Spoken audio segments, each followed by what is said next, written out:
That morning, a blizzard swept across Hollow Creek. A little girl, barefoot and shivering, climbed the lonely ridge, her hands turning blue from the cold, and knocked on the wooden door of a widow who hadn't spoken to another soul in years. When the door creaked open, the girl looked up through the falling snow and whispered, "I need a mom."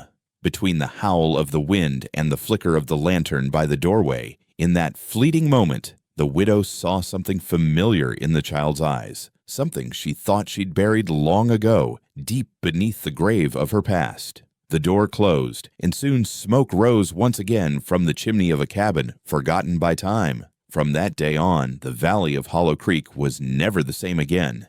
Don't leave just yet. Stay for a while and follow the journey of this little girl. And perhaps you'll come to believe, as I do, that love can still find its way back, even through the coldest winter. Tell me where you're watching from, and don't forget to subscribe for more stories where hearts remember and forgotten winters learn to feel warm again. The fog that morning moved like breath against the bones of Hollow Creek, a thin, stubborn veil that refused to lift. It drifted through narrow alleys, curling around wooden fences and sagging porches, muffling the world into a hush. The town still slept beneath it, the shutters drawn tight, chimneys exhaling thin streams of smoke into the pale gray sky. Only the sound of distant river water and the soft creak of a broken signpost gave any proof that life had not entirely left this place. The air bit against the skin, damp and metallic, the kind of cold that seeps through the fabric of old coats and sits deep in the lungs. Down by the edge of the mill road, a small figure stirred, a girl thin as a breath and quiet as the mist itself. Lucy Mae Dalton, no more than 8, stepped barefoot through the mud, her toes raw and red, clutching a bundle of worn blankets to her chest. Her hair, once a soft gold, had turned dull with dust.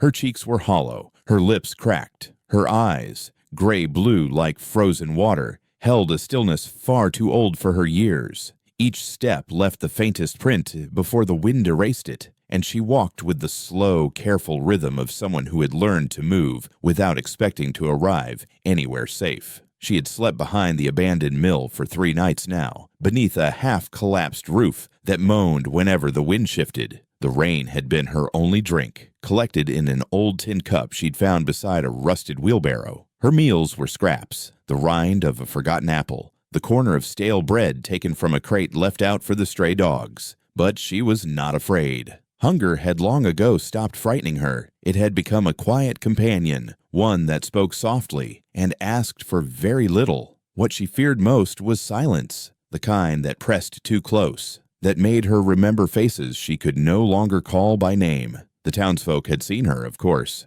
They always do. A girl too thin, too dirty, too alone to belong to anyone. But Hollow Creek was a place where kindness had learned to hide behind locked doors. People looked away the way they look away from pain, afraid it might recognize them. And so, Lucy became a shadow that moved along fences and disappeared when lanterns were lit. Yet in that fogged morning, she carried something heavier than the cold. A rumor, a whisper she had overheard near the trading post 2 nights before, about Eleanor Boone, the widow on the ridge. They said she lived beyond the timberline, where the river split the hills like a scar, and where no one went unless they had a death wish. They said she hadn't spoken to a soul since her husband died 15 winters ago, and that her only company was the sound of wolves at night. Some said she was bitter, others swore she'd gone mad. But one old man who smelled of wood smoke and cider had said something different. That woman once prayed over stray animals and lost souls. If there's a heart left in her, it'll know what to do with a child who's got nowhere else. Those words had stayed with Lucy, fluttering in her chest like a fragile promise. And so, as dawn broke and the fog began to thin, she set out toward the mountains. The road out of Hollow Creek was cruel. Narrow, slick with mud, lined with thorns that snagged her skirt and tore at her small boots until the seams split. Her fingers bled from gripping the frost-covered stones, but she didn't stop. The higher she climbed, the sharper the wind grew, carrying the scent of pine and wood smoke. Somewhere above, a crow cawed, a long, lonely sound that echoed off the cliffs like a warning. But Lucy only tightened her hold on the blanket and kept climbing, whispering under her breath as though speaking to someone who could hear her through the storm. By the time she reached the ridge, her breath came out in broken gasps. The trees thinned, revealing a clearing dusted with snow, and a small cabin crouched at its center. Smoke rose from the chimney, thin, hesitant, alive. The sight of it almost made her cry. She stood for a moment, watching, unsure if it was real or another trick of the fog.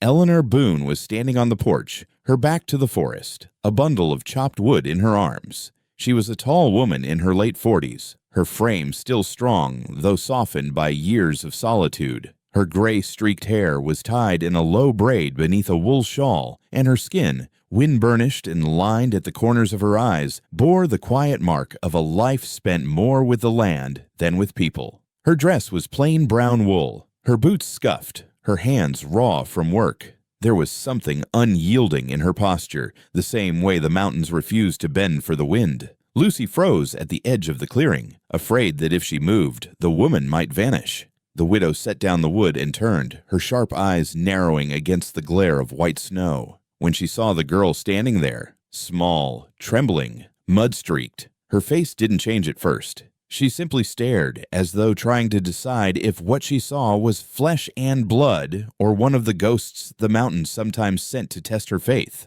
The wind hissed between them, carrying the faint creak of the trees. Lucy swallowed hard, took one hesitant step forward, then another. When she spoke, her voice cracked, thin as a whisper. "Ma'am, I need a mom. You'll come with me, won't you?"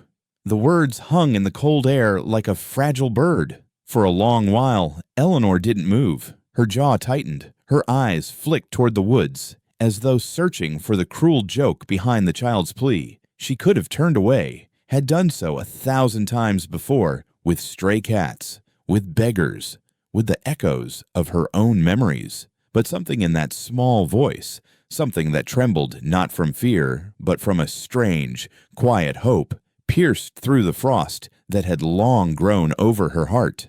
The silence stretched until even the wind seemed to wait. Then Eleanor's shoulders eased, her breath clouding the air. Her voice, when it came, was rough but steady. "Come inside," she said.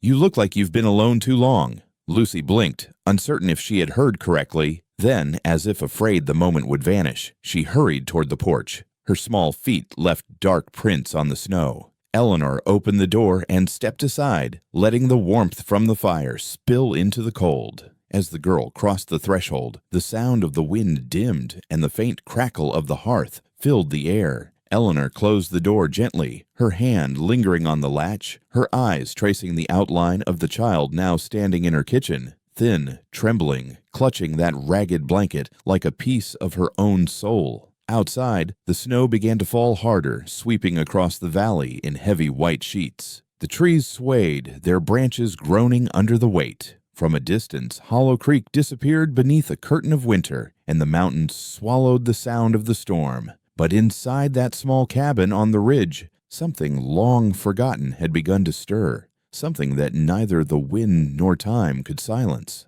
And as the night deepened and the storm raged on, a thin trail of smoke rose from Eleanor Boone's chimney, curling into the dark like a quiet promise that the valley below had not yet gone entirely cold. The cabin smelled faintly of smoke and time when Eleanor closed the door behind them. The warmth from the hearth trembled in the air like something fragile, uncertain whether it was truly welcome after so many winters spent alone. The flames cracked, shy and slow, throwing amber light across the walls lined with shelves of jars and a faded photograph of a man in uniform. Lucy stood still, not daring to move. Her small fingers clutched the edge of her blanket, her bare feet leaving half-moon prints on the wooden floor. Eleanor's boots creaked as she walked past the hearth and hung her shawl by the peg. Her movements were practiced and quiet, each one stripped of unnecessary softness, as though she had long forgotten what it meant to share her space with anyone. She glanced at the girl once, then moved toward a pot simmering on the stove. The smell of lentils and wild herbs filled the room.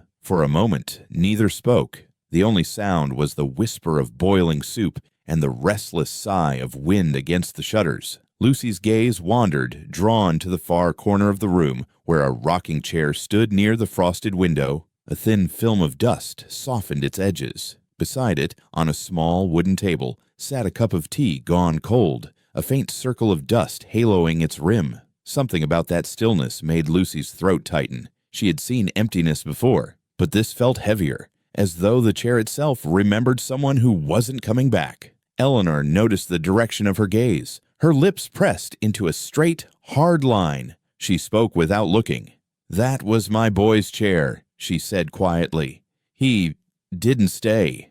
The air seemed to still. Lucy lowered her eyes, sensing the weight behind those few words. A story too painful to tell and too precious to forget. She didn't ask questions. Children like her had learned early that some silences should not be broken. Eleanor turned back to the stove, her shoulders rigid beneath the glow of the fire, then ladled the thick soup into a chipped bowl and set it on the table. "Sit," she said simply. Lucy obeyed. The first spoonful burned her tongue, but she didn't stop. The soup was heavy with lentils, carrots, and a touch of salt, the kind of food that felt like safety. Her eyes stung, not from the heat, but from the ache that came when something kind touches a place that had gone too long without kindness. Eleanor watched quietly from across the table, pretending to mend a sleeve, but never once taking her eyes off the child. When the bowl was empty, the girl whispered a faint, "Thank you." Eleanor nodded once, then rose to fetch a blanket from a trunk by the bed. It was wool, thick and rough to the touch, faintly smelling of cedar and old winters. She hesitated for a moment, her hand brushing against the fabric, before draping it gently around Lucy's shoulders. "It's warmer near the hearth," she murmured. "You can rest there tonight." Lucy curled beside the fire, her body sinking into the rug that smelled faintly of pine. The orange light played across her face, softening her exhaustion into something almost peaceful. Eleanor sat a few feet away in the wooden chair by the table, a small sewing basket at her feet. Her needle moved through an old quilt, slow, deliberate, each stitch neat as prayer. The rhythm of it filled the cabin with a kind of quiet music, the heartbeat of a life that had learned to endure through habit. Outside, the wind began to climb, rattling the shutters like impatient hands. The snow hissed against the windows, whispering its way into the chimney flue. Inside, the firelight flickered, casting shadows that danced across Eleanor's tired face. She paused once, glancing toward the child asleep by the hearth, the blanket pulled to her chin. Something inside her chest, something long frozen, shifted, faintly, but unmistakably. Midnight came. The storm deepened, howling through the pines and bending the roof beams with its weight. Eleanor had set aside her sewing and sat with her hands clasped, eyes half closed, as if listening to something old and familiar, the sound of a house remembering laughter. Then from the rug, a small voice stirred. "Miss Eleanor." Her eyes opened. The girl was awake, half sitting, her face lit by the dim glow of the fire. "Yes?" the widow replied, her voice low, almost cautious. Lucy hesitated, twisting the frayed edge of the blanket between her fingers. Are you gonna send me away too?" The question fell softly, but it landed like a weight in the room. Eleanor's hand froze midair, the needle she had left threaded gleaming faintly in the firelight. Her breath caught, and for a moment she looked not at the child, but at something far away, something only she could see. The ghost of another night, another small body feverish and still, another promise she hadn't been able to keep. Her fingers trembled, the thread slipped from her hand. She wanted to speak, to say no, to promise, but the words tangled in her throat, heavy with the fear of what promises cost. So she said nothing. Only the wind answered, clawing at the windows as though demanding to be let in. Lucy lowered her eyes and lay back down, pulling the blanket close. Her breathing steadied, slow and soft, until she drifted back into the easy sleep of a child who trusts even when the world hasn't earned it. Eleanor sat motionless for a long time.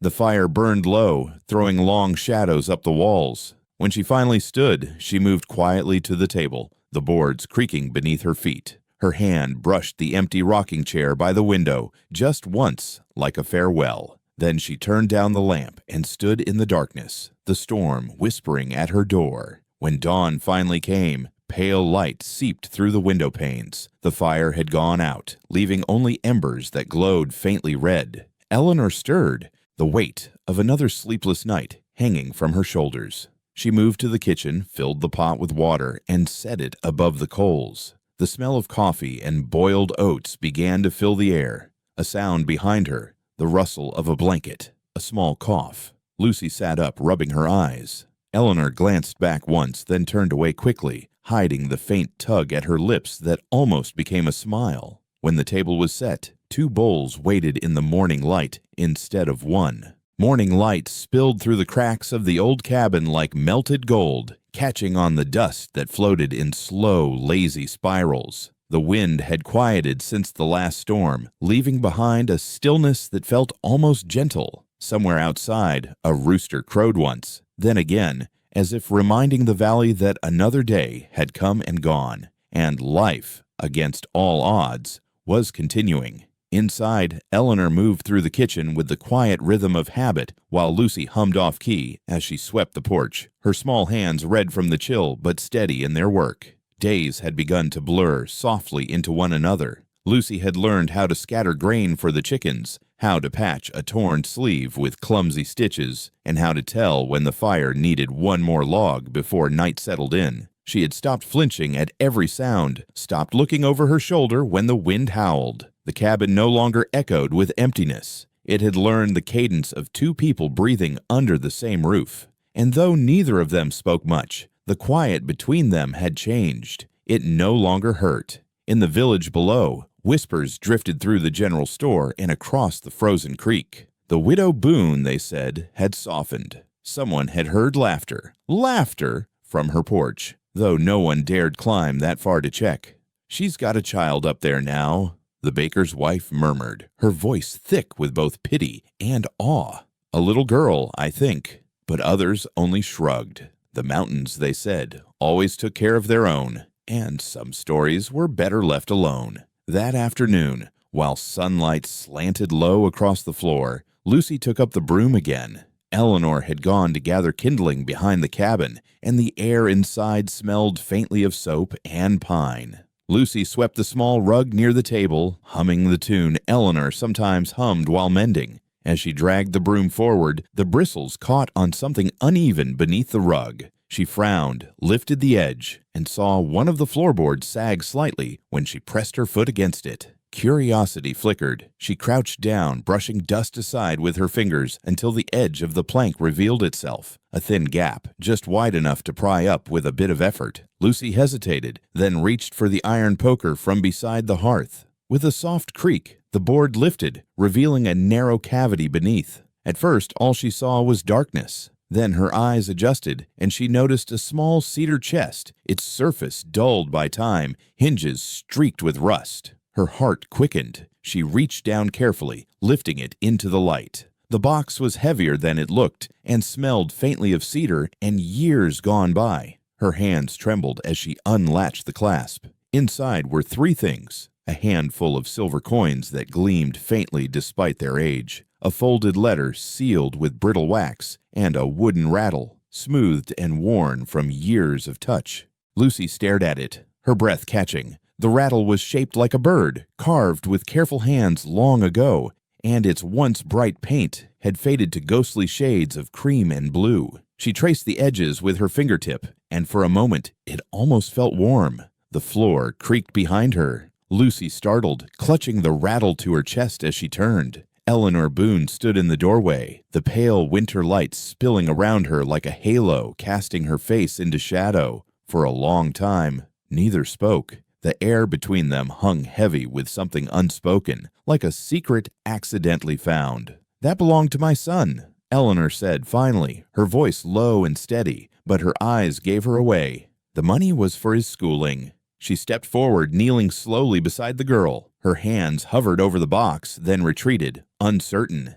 "And the letter was meant for him to read when I was gone. I never thought I'd have a need for either again." Lucy looked up, her small face open and searching. The firelight flickered across her features, softening the dirt that still clung to her cheeks. "What will you do with it now?" she asked quietly, her tone innocent but sincere, as if the answer mattered more than she could explain. Eleanor's gaze lingered on the rattle, the tiny bird that had once made her boy laugh. She could almost hear it again, the echo of that laugh in a house that used to be full. A long breath left her, slow and fragile. Then, with a smile that trembled as if afraid to exist, she said, "Maybe save it for someone who truly needs it." Lucy's eyes shimmered in the light. She didn't speak. She only set the rattle gently beside the box, as though afraid to wake whatever memory it guarded. Eleanor reached out and brushed the girl's hair from her face, a fleeting touch, hesitant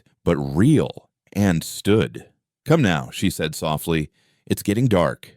That evening, the air carried the smell of stew and firewood. The cabin glowed from within, light spilling across the snow like honey. Lucy sat near the hearth, the cedar chest now tucked beneath the table, safe again. In her lap rested the little wooden rattle. She turned it slowly, watching the faint flicker of flame reflected on its smooth curve. Eleanor sat by the window, mending once more, but her hands moved slower tonight. Every so often her eyes drifted toward the fire where the girl sat, her expression unreadable. The sound of the needle-piercing fabric mingled with the crackle of the wood, weaving together the quiet music of a home rediscovering its pulse. When Lucy finally rose, she placed the rattle on the hearthstone beside the fire. "So it won't be lonely," she said softly. Then she lay down on her rug, pulling her blanket close, her eyelids fluttering shut almost instantly. Eleanor remained where she was, the mending forgotten in her lap. Her gaze fell on the toy by the fire, the same toy she had held through nights of fever and loss, when prayers had gone unanswered. For years, her lips had forgotten the shape of those prayers, but now, without meaning to, she found herself whispering one. The words came broken, halting, fragile, but they were hers again. Outside, night folded over the valley. The wind had returned, soft and searching, brushing against the cabin walls as if listening. In the faint glow from the window, a shadow shifted among the trees, tall, unmoving, the outline of a man against the snow. He lingered for a moment, watching the warm light flicker inside, then stepped back into the darkness, leaving no footprints behind. Inside, Eleanor stirred, her eyes drawn suddenly toward the window, as if she had felt the weight of unseen eyes. But when she looked, there was only the forest and the slow dance of snow against glass. She sat there a long while, the sound of her own breathing mingling with the wind, before she reached over and added one more log to the fire. The flames rose again, gentle and alive, painting the walls in gold. The rattle gleamed where it lay, its shadow swaying softly like the breath of a child asleep.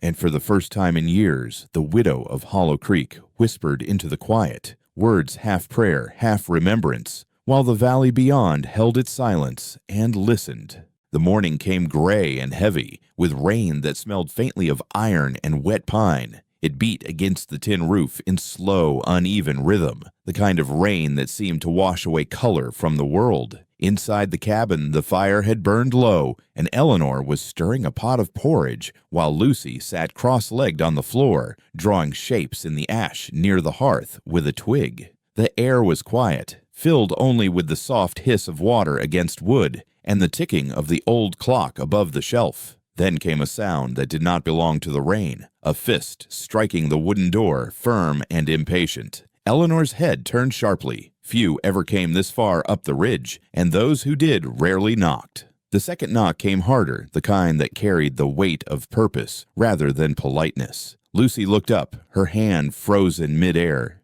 "Miss Eleanor?" she whispered. The widow didn't answer. She wiped her hands on her apron, crossed the room, and lifted the latch. A man stood framed in the doorway, rain dripping from the brim of his hat. He was tall but narrow-shouldered, his body lean in the way of men who live on hard soil and cheap meals. His coat, once black, hung soaked and heavy, and his eyes, sharp as broken glass, flicked past Eleanor to the little girl crouched by the hearth.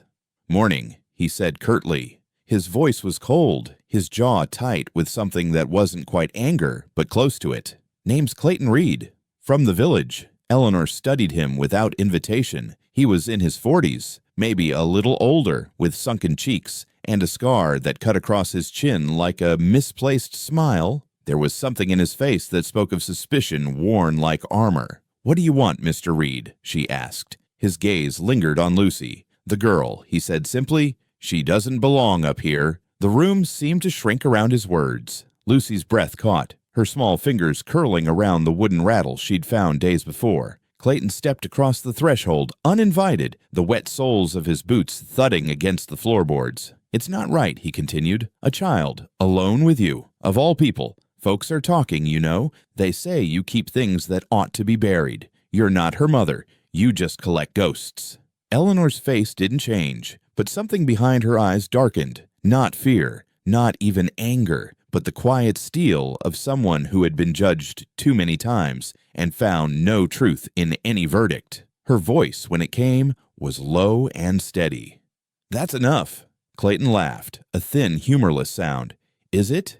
You think feeding her scraps and teaching her chores makes you a mother. She's not safe here, not with—" He reached out then, sudden and clumsy, his hand closing toward Lucy's arm. But before his fingers could touch her, Eleanor's voice struck through the room like the crack of thunder across the ridge. "She stays." Clayton froze, his hand hovering in midair. The widow took a step forward, her voice quiet but ringing with authority. "Safe, warm, learning. You don't decide that. I do."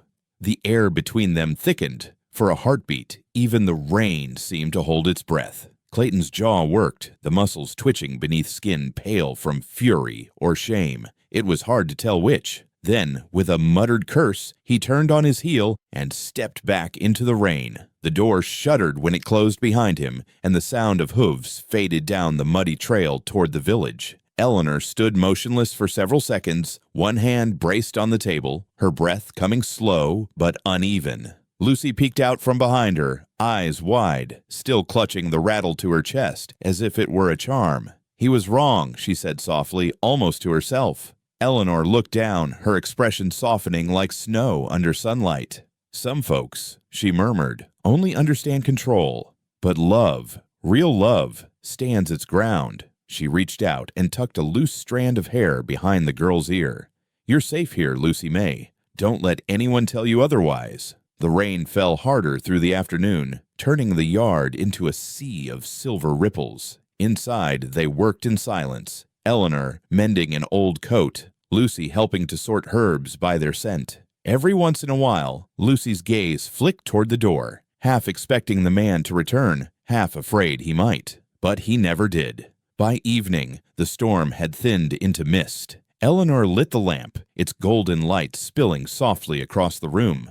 "Off to bed with you," she said gently, though her own voice carried exhaustion. Lucy obeyed, curling beneath her blanket near the hearth, where the fire glowed low and steady. For a long time she watched Eleanor move about the cabin, checking the latch, adding another log, folding the day away with her usual quiet grace. But sleep didn't come. Something restless tugged at Lucy's chest. A question, a worry, or maybe just the echo of that man's cruel words. She rose quietly, bare feet silent on the wood, and stepped toward the window. The glass was cool beneath her fingers as she pressed her palm against it. Outside, the garden was a blur of gray and rain. The mountains loomed beyond, their shapes ghostly under the fog. And there, among the rows of wet earth and wildflowers, a single figure knelt, Eleanor. Her gray hair was plastered to her temples, her dress soaked through, but she didn't move. Lucy squinted. The widow's head was bowed, her hands folded before a small wooden cross half sunk into the soil. The rain ran down its surface in thin silver lines.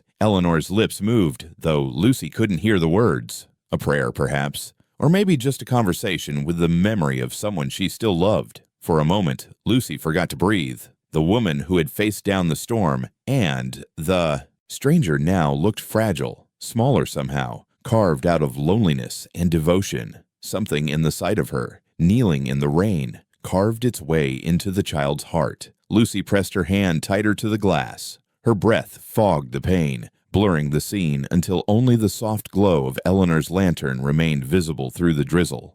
"Maybe," she whispered, her voice barely a breath, "maybe she needs a daughter too." The rain softened to a whisper against the cabin walls, and inside, the fire sighed. Eleanor stayed in the garden long after the light faded, the small wooden cross gleaming faintly through the mist, a beacon for both the living and the gone. Snow came early that year. It fell in slow, deliberate silence, blanketing the ridge until even the pines bowed beneath its weight. The world seemed hushed, every sound softened by white, the creak of the cabin's beams, the sigh of smoke curling from the chimney, the faint laughter that rose now and then from within. For the first time in many winters, the house on Hollow Creek did not sound lonely. Inside, Lucy May had grown stronger. Her small frame had filled out with warmth and color, her cheeks pink from the firelight, her hair smelling faintly of flour and wood smoke. She moved with quiet purpose, kneading dough on the table, humming a tune she'd made up herself, something without words, but full of light.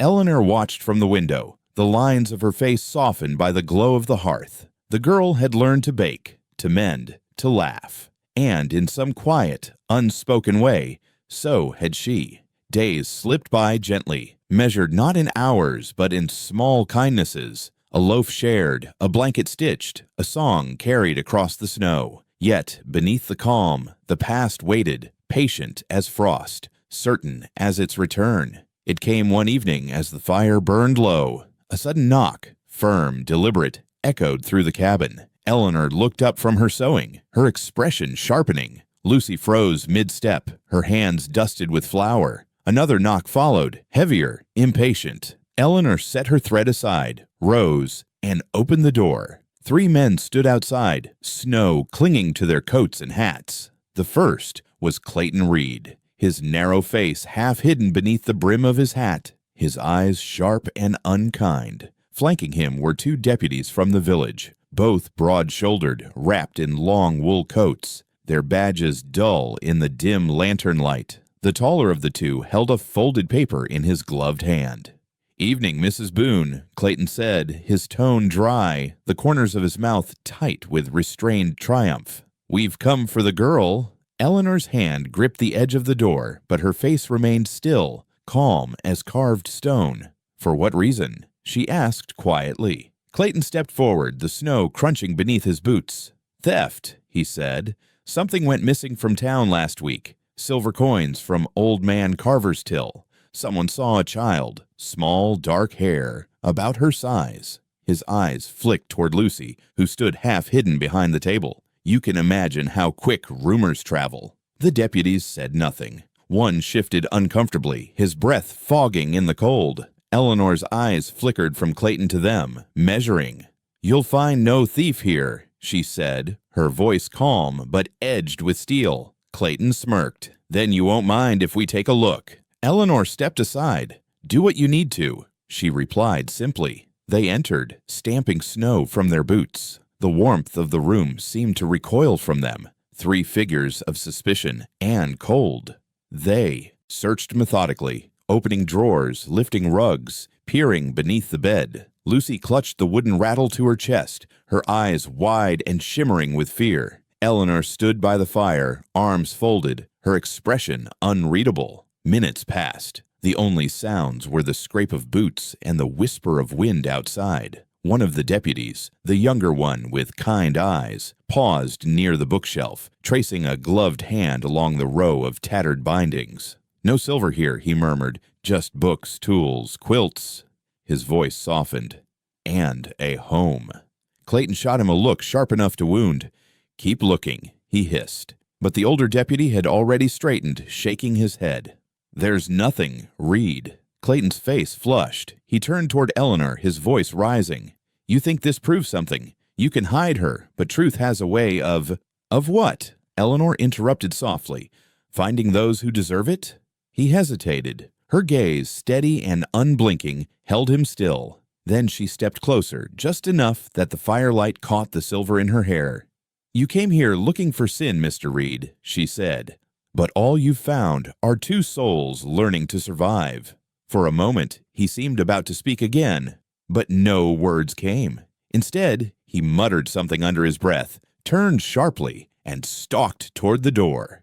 The deputies followed, one offering a quiet nod to Eleanor as he passed. When the door closed behind them, the sound of their boots faded into the snow, leaving only silence. Lucy stood trembling, her small hands still clutching the rattle. Her lips quivered once, and then the tears came, sudden and helpless, spilling down her cheeks in hot, stinging lines.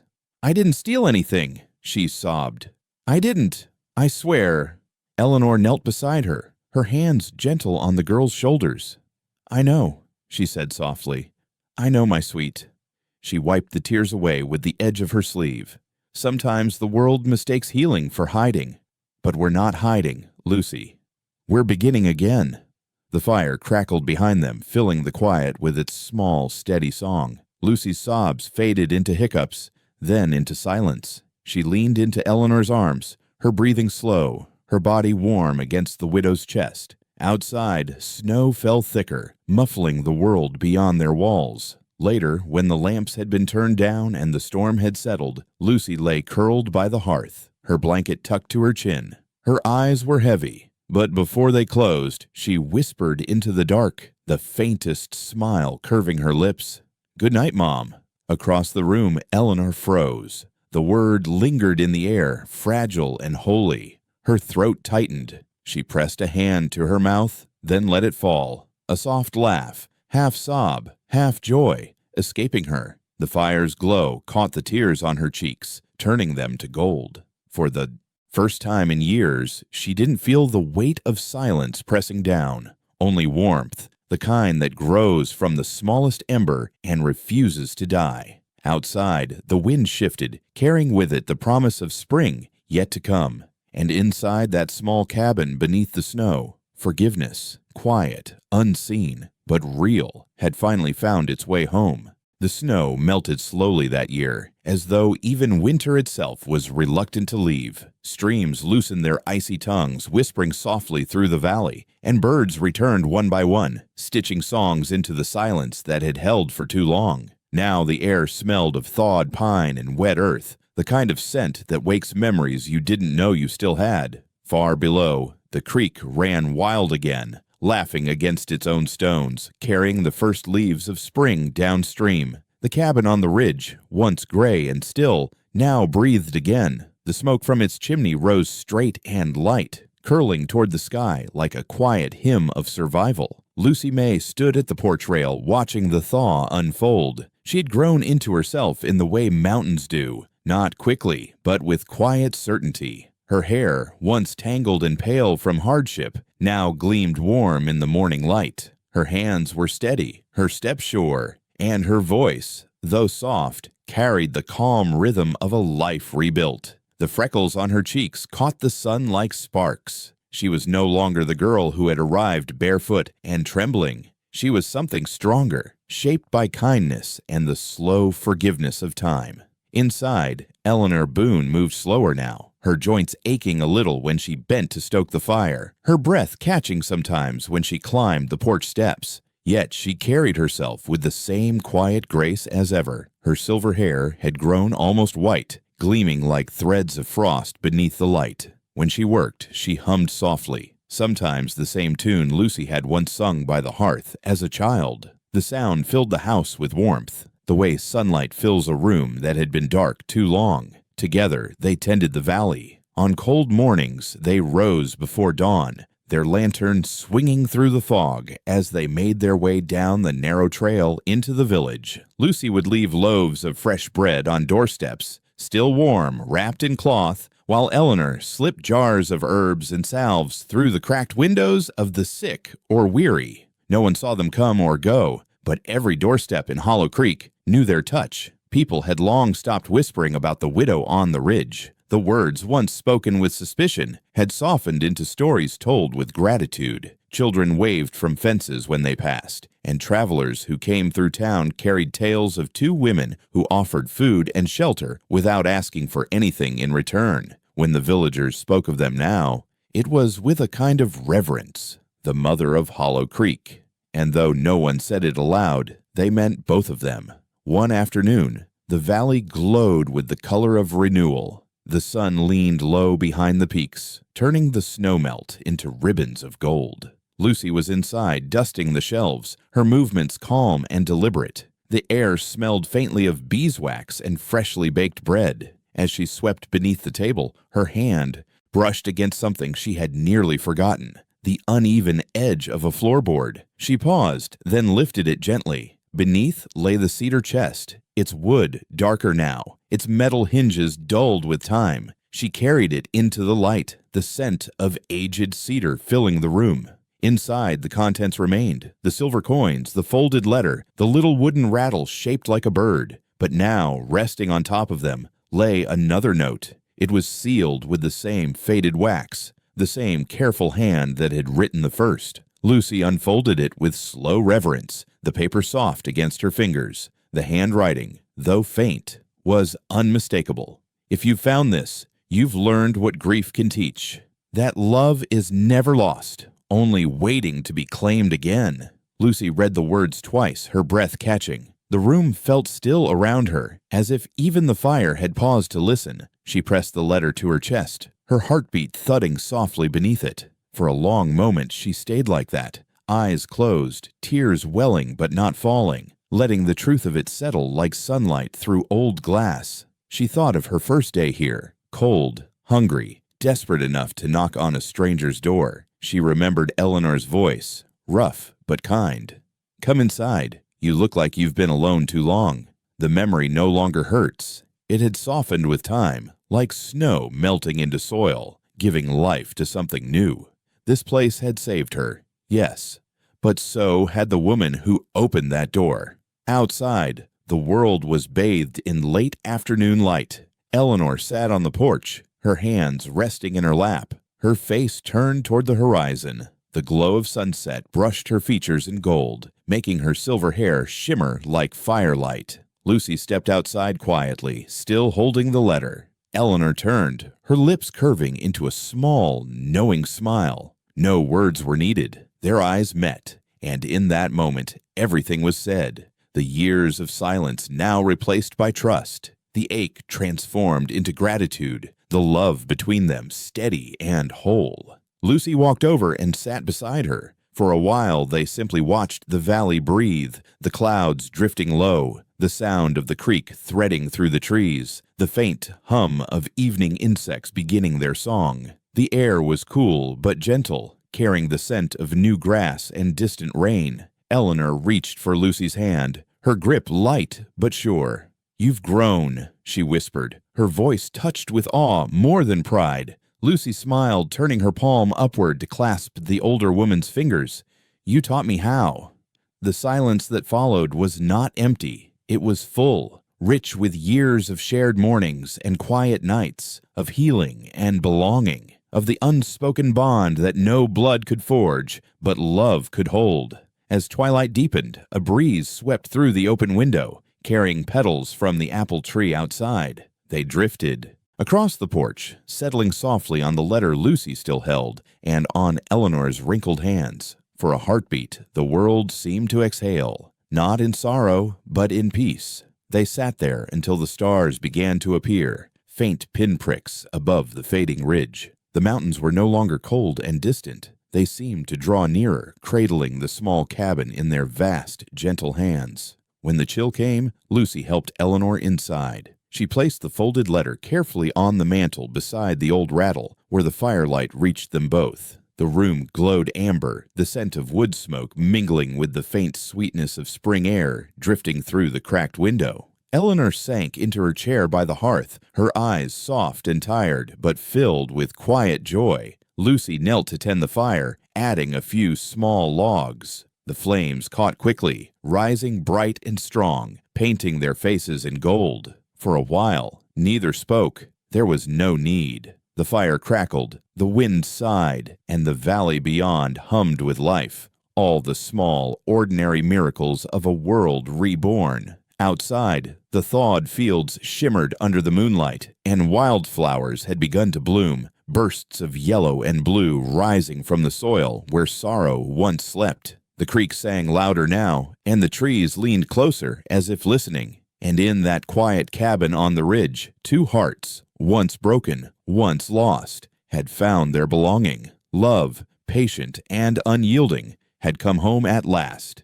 Sometimes life has a way of leading two lost souls to the same door, not to fill what's missing, but to remind them that love can still grow in the coldest places. In Hollow Creek, it wasn't miracles or destiny that changed anything. It was kindness, quiet, patient, and stubborn enough to stay. We all carry rooms inside us where old pain still sits. But maybe, as the years pass, the walls soften, and someone knocks. And when they do, if we dare to open the door, warmth finds its way back in. This story isn't just about a child or a widow. It's about how love, once thought buried, can rise again like spring from frozen ground. And how sometimes family is not given by blood, but chosen by grace. If this story touched you, stay a little while. Tell me where you're watching from and share your thoughts below. And if you'd like to keep walking these quiet roads of hope and healing, don't forget to subscribe so you'll be here when the next story finds its way home. May your heart always know the way back to warmth.